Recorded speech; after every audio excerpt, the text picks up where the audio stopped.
Namaste, good morning, good evening, wherever you are. Welcome to Idanim. My name is Raman. I am one of the co-founders of Idanim, a mindfulness application focused on corporate professionals. I am so glad to be hosting this chat with Zoe, one of our most loved teachers on Idanim. I vividly remember when I spoke to Zoe for the first time, there was a different kind of connect I could feel. I was deeply touched by your simplicity and unusual calmness in your voice, your entire demeanor. Zoe is a mindfulness coach. She lives in Melbourne. She has been practicing meditation for the last 25 plus years. She is also a trained Yoga Nidra teacher and a trained psychotherapist. We are so glad to have you here, Zoe, with us today. And Zoe is on a visit to India on a spiritual retreat, and we didn't want to miss out on the opportunity to meet her in person, and we requested her to do a live masterclass for Idanim's users, and she graciously agreed. Thank you so much, Zoe. Thank you so much. We are so glad to have you here with us. So let's get started. So why don't we start with you sharing your journey, your meditation journey?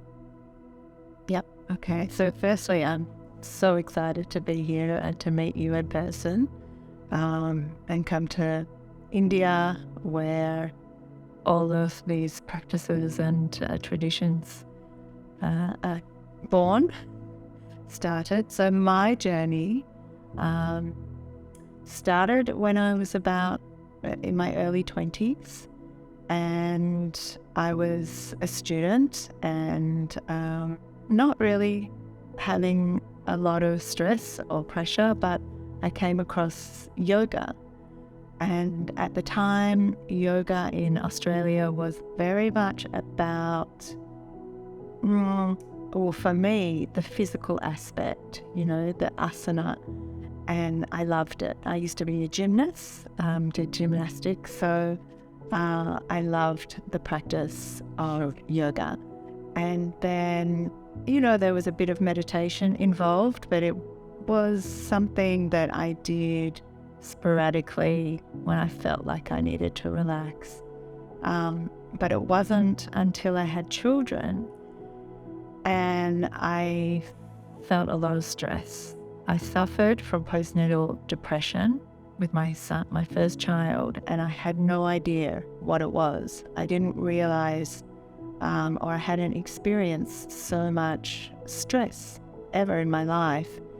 And I had this moment where I was sitting in my back garden and I was struggling a lot with the stress and the pressure. And then I had this moment where I had some clarity, where I was free from anxiety. It was literally maybe a few minutes, and I had no idea what had just happened. From 1 minute to the next, I was stressed and anxious, and then just calm. And so I wrote down something about how I felt, and then knew that I wanted to investigate what it was. And what happened was I had a moment of being present. Yeah. I was not thinking about the past. I wasn't worried about the future. I was just present for a few moments. And I realized that was meditation, that was mindfulness. Yeah. And so I wanted more, of course. I wanted to learn how to get that experience again for myself. And so that was the first intro into exploring meditation and mindfulness. And at the time I was studying, I had been working as a therapist and a counselor, and I started to learn more about mindfulness. Sure. And then I started to practice, and that's how it happened. And then really over the period of time between then and now, I just kept meeting new teachers, and that's how I discovered Yoga Nidra. It was almost like Yoga Nidra found me. I wasn't looking for it. That's what they say, thank you. Yeah, I didn't know what it was, but I met these teachers that taught and guided this practice. And here I am today, now teaching. So you mentioned about Yoga Nidra. We know that you specialize in Yoga Nidra, and you are very, very passionate about it. So could you share about this practice more with our users, its benefits? Yeah. So when I first experienced it, I was on a retreat, a meditation silent retreat, and the teacher took us through Yoga Nidra every afternoon. And it's a lying down meditation practice. And so again, at the time, they didn't refer to it as Yoga Nidra. They just said, we're doing this meditation practice, you lie down. And my first experience of it was so deep and so mind-blowing. I went to a place that I had never been to before. And that's when you know you've experienced Yoga Nidra, because you go into a state of consciousness that is, it's referred to as the fourth state, or Turiya. And you don't know that you've been there till you come back and realize, where was I? It's like, it's the type of thing that is hard to explain. And Yoga Nidra is this meditation practice where you're moving through states of consciousness into such a deep place that is incredibly relaxing, that is so easy to access because you're lying down and you're being guided all the way through. So the benefits are amazing, from physical, skeletal, muscular relaxation and release of tension, balancing the nervous system, reducing the production of cortisol, which is like the stress hormone. So there's this, and then once you practice it for a period of time, you get to experience more creativity, intuition, memory. It's just a really powerful practice. My yoga teacher says that 20 minutes of, not 20 minutes, 30 minutes of Yoga Nidra would give you 6 hours, would give you energy of 6 hours of sleep. Is that true? I don't know what to get. I'm not sure scientifically proven, but yeah, Definitely. rejuvenating. Yeah, you feel like you go into brainwave states that are the same as deep sleep. So delta brainwave state, which is where the body restores itself, heals itself. People are put in that state when they induce coma so that the body can heal itself. So you do feel like you've had a big sleep when you've only been there for maybe 20 minutes, half an hour. Sure. So, yeah. No, I've experienced it myself. So, I mean, this is kind of miraculous, the kind of energy and rejuvenation it gives you in such a small amount of time. Yeah, it's like a power nap, but with more. Someone once said to me that doing a Yoga Nidra is like having a shot of coffee, but without the anxiety. So it's just a sort of boost of energy. Yeah. Sure. Thank you so much for sharing that. So, Zoe, what kind of changes have you observed in yourself over these many, many years since you started practicing meditation? I love that question because I think it's so important that we observe these changes in us through time. We're dedicating ourselves to these practices. And for me, firstly, I like myself more. Like, I really... That's good enough a reason. Exactly. I just, you get to know yourself, the good, bad, and the ugly, but it's more about not so much changing who you are, but accepting yourself for the person that you are. And by doing that, you realize all the beauty within that everybody has. The other changes I've observed in myself is that I can be with challenges and difficulty in a different way. I am more able to communicate in a way that is more open, less reactive. And really, the other thing that has just grown and grown is just this appreciation for the smallest things in life. I don't need a lot, you know? I have so much appreciation for life, just to be alive, just to breathe, you know? And more joy for the small things. So meditation can't get you money, but it can get you joy. Yeah, joy, and feel rich, you know?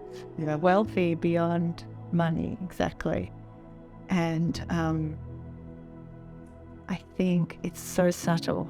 So it's really when I think one of the questions that you wanted to ask me is what are some problematical or mistakes maybe that people might make when they first start to meditate. And to me, this expectation that it's, you know, going to be this miraculous kind of magic pill, and it is, but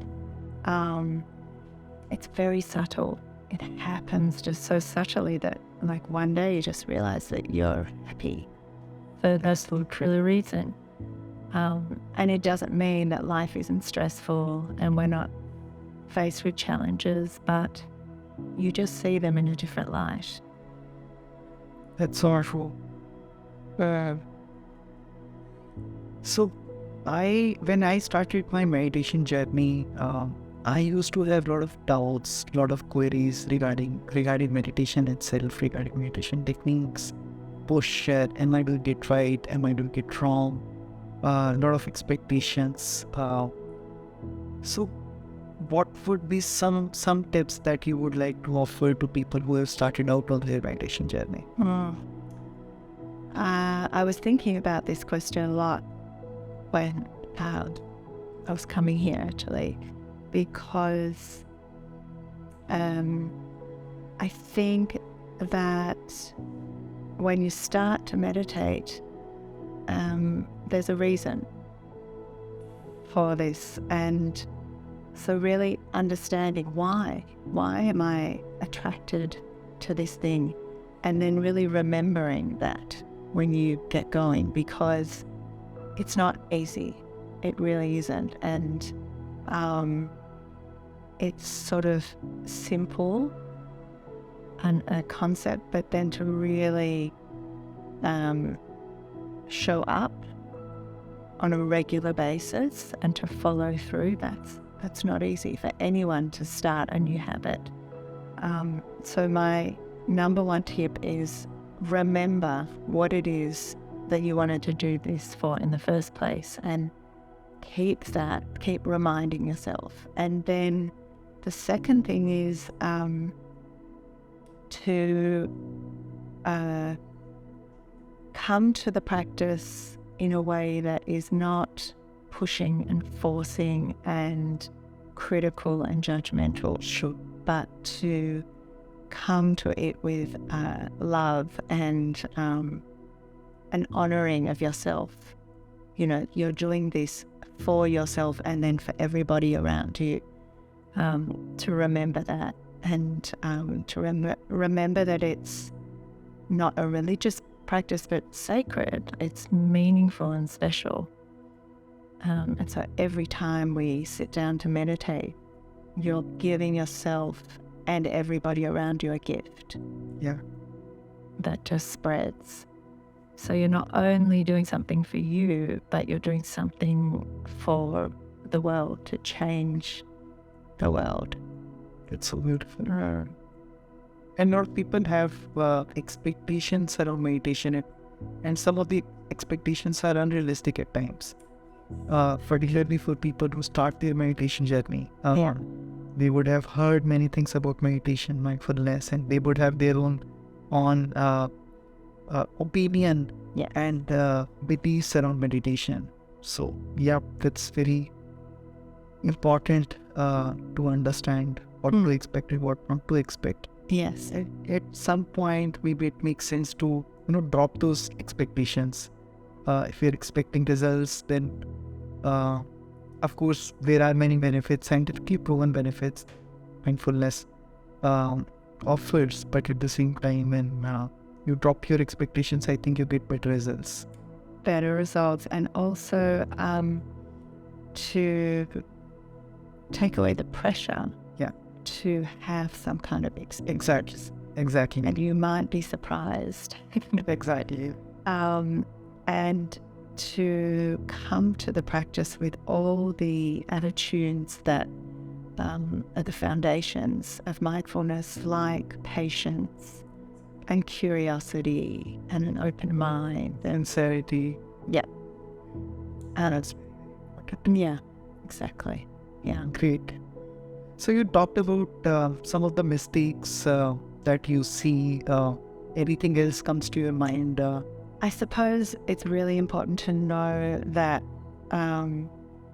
this myth about meditation is when you clear your mind of all thoughts. Yeah. This is a big mistake because so many people say, I can't do that. My mind is... And I'm doing it so very hard. I'm still not able to reach that state of thoughtlessness. Yeah, That's exactly. So this kind of idea that, your mind will be clear. And also that I'm not the type of... a lot of people are, I'm not the type of person that this would be for, because I can't sit still. I can't stop my mind. That would be the person I would say, this is for you. More sure. Anyway, the other thing is the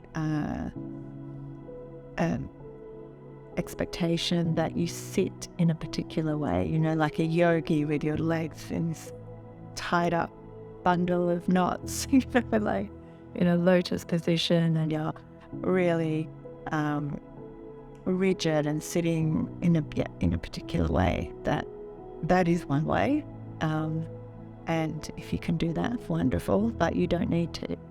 You can sit in a way that is supportive, like in a chair like this, or against a wall, or, there are so many options. What else? I think also people think that it's a religious thing, and it's really not. It could be very... Meditation is a part of all the traditions we are aware of, all the culture. I mean, it's been there. It's an integral part of all the cultures, all the traditions. Yeah. Nothing to do with religion, etc. Yeah. Or that being spiritual is not religious. It's actually just about acknowledging that what you're doing is important and meaningful. That's right. Right. Yeah. So I think they're the main tips. Sure. For someone starting. I am really helpful, Zoe. Thank you so much for sharing them. You're welcome. And one last question, and you did touch upon it. Why should one meditate? I mean, why should one start meditation? I think that the world that we live in today is not slowing down, particularly for us modern people that live in this world that is very consuming and can be overwhelming. That's not going to change. It's not slowing down, and more we're faced with overwhelm, stress, anxiety, and it's one of those things that you can do, that you can learn, and then you have it forever. And so I would encourage anyone that wants to live a balanced life, that wants to communicate in a more deep way, in a more productive, a better way.